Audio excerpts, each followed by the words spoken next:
El día de hoy voy a intentar hablar un poco de lo que sería la primera parte del libro de Boron de sistema respiratorio, de conducción, no me acuerdo bien, pero es un poco de lo que hemos estado hablando en clase de fisiología y la verdad es que yo soy estudiante de medicina y esto lo hago más que todo para estudiar yo y pues para repasarlo si en algún momento se me olvida o para dejarlo a alguna persona que le sirva lo que yo estaré explicando. Pues no siendo más, me gustaría comenzar el tema y explicarles. Bueno, pues como tal se titula Fisiología comparada de la respiración y yo les voy a hacer un resumen de esta parte del libro. Y lo que va a buscar el libro en esta sesión es hablarnos un poco sobre cómo se da la respiración y la parte de la teoría del proceso de todo y cómo ciertos animales también funcionan de la misma manera y las células y todo se basa en lo mismo que sería la difusión. Entonces, comencemos. Resulta que nos explican de una manera muy sencilla y es la mejor manera en la que de verdad comenzamos a entender la respiración por lo que es. Y es primero entendiendo que la respiración es un proceso celular. La respiración como tal se da en la mitocondria. Y para que se genere la respiración necesitas oxígeno. Porque el oxígeno va a ser una de las cosas que utilizarás para pues, generar los productos. Y esto va a generar como desecho CO2. Entonces ya cuando tú entiendes eso, entiendes que hay una demanda constante de oxígeno en la mitocondria. Demanda constante indica que todo oxígeno que te llega lo utilizas y que por lo tanto tienes muy poco. Entonces como tienes muy poco y lo conviertes todo lo que tienes en CO2, vas a tener muy poco oxígeno y mucho CO2.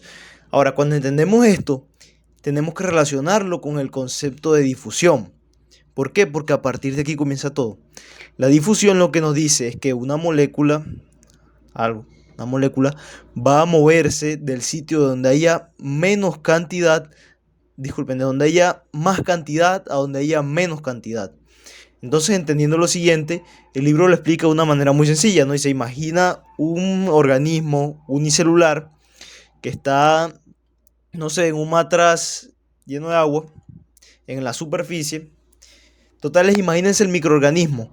El microorganismo va a tener a su disposición mucho oxígeno, ¿verdad?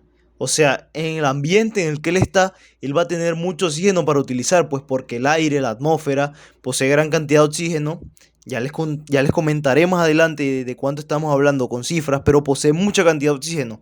Y él adentro, como todo el que le llega, se lo gasta para comenzar la producción de ATP y todo esto, tiene muy poco. Entonces, ¿qué va a ocurrir? Que aquí va a darse un gradiente de concentración, ¿verdad? El gradiente de aquí va a estar aumentado y el de aquí va a estar disminuido. Por ósmosis, la parte de afuera, la del medio, siempre va a entrar aquí a la parte de la célula y llegará a la mitocondria.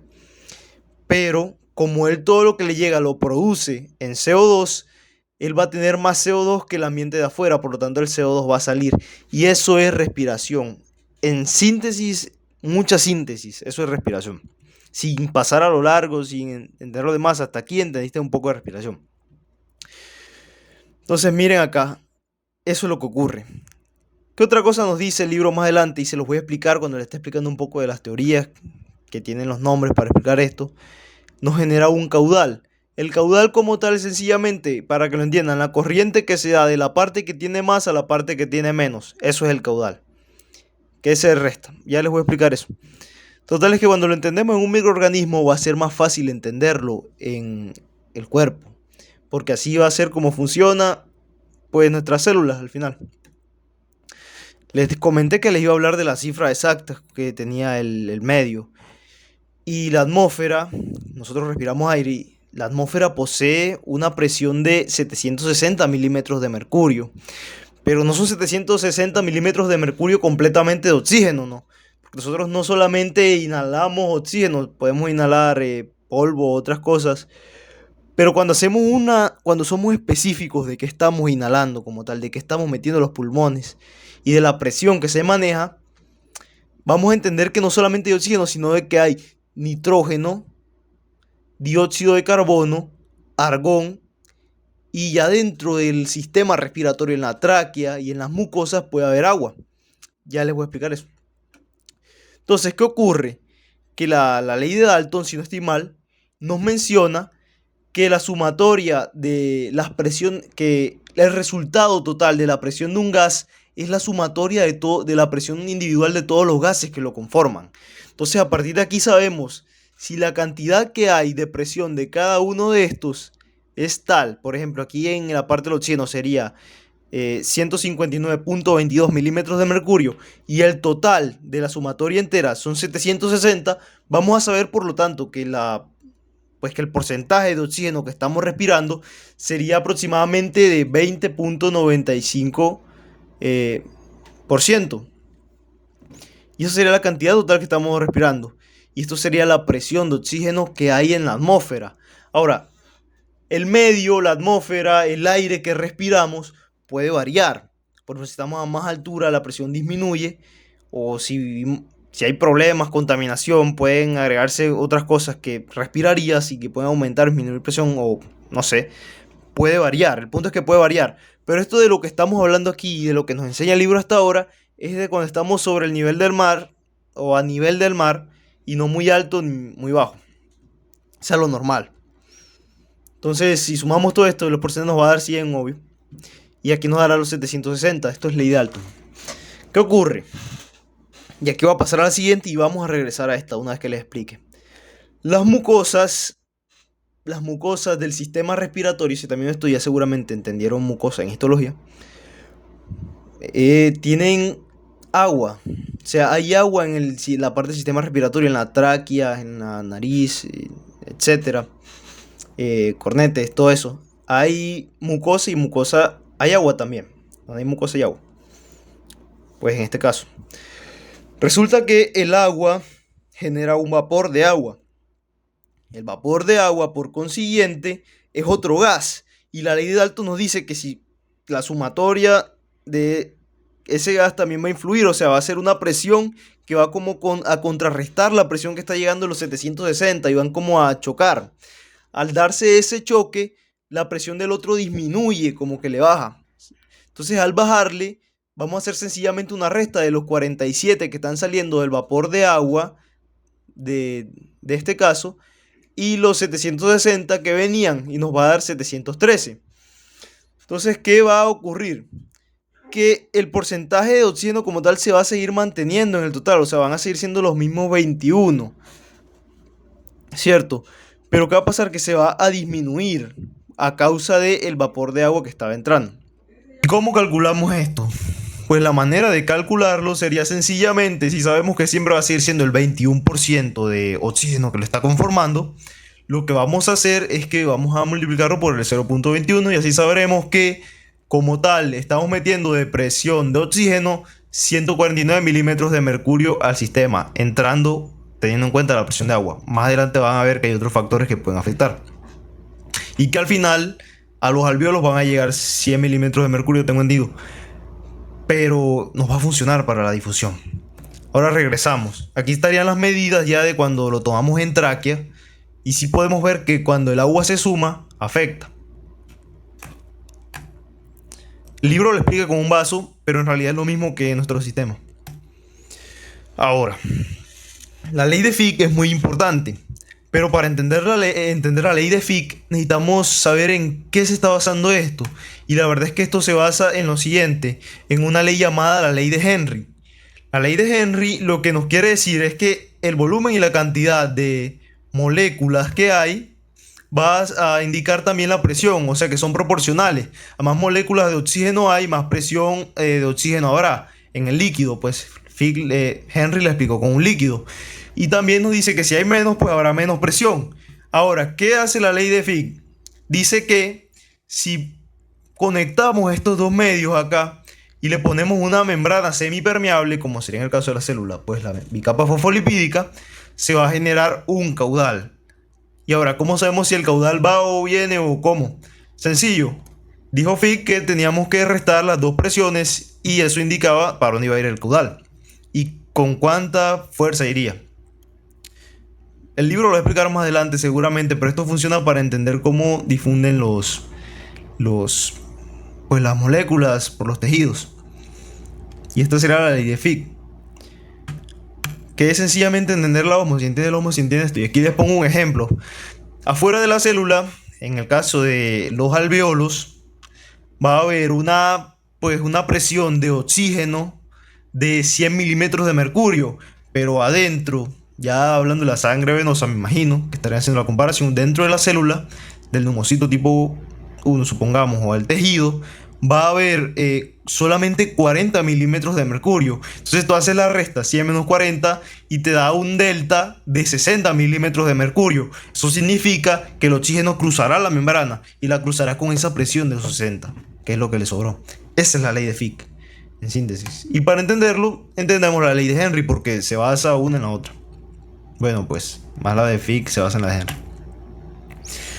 Ahora, todos los seres vivos, me atrevería a decir yo, porque de hecho el libro comienza tirándonos un poema de que sin respiración, bueno, en esta parte, el del libro comienza diciéndonos un poema de que la respiración es vida y que siempre hemos asociado la respiración a vida y nos comenta toda la parte histórica de cómo llegamos a entender eso.